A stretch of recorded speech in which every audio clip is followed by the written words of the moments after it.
अस्सलाम वालेकुम फ्रेंड, आज हम बनाने जा रहे हैं सिंपल चीज़ सैंडविच किड्स के लिए। ठीक है, बच्चों के लिए। मेरे बच्चों को तो बहुत पसंद है। ठीक है, सिंपली मैंने ये चीज़ लिया। ठीक है, ये एडम्स वालों की चीज़ है जिसे मैं फैला के डाल रही हूँ। ठीक है, मैं इसको सैंडविच मेकर में बनाऊँगी।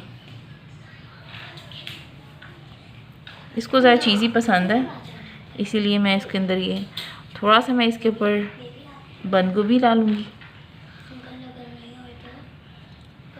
सिंपल चीज़ सैंडविच, केचप। ठीक है,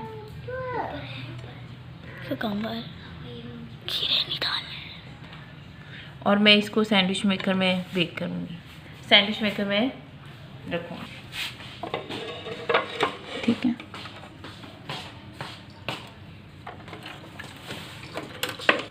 ये मैंने ऑन कर दी। ठीक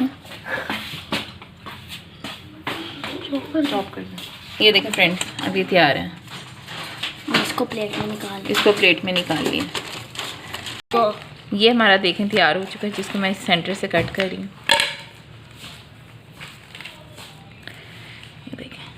ये देखें इसकी लेयर्स।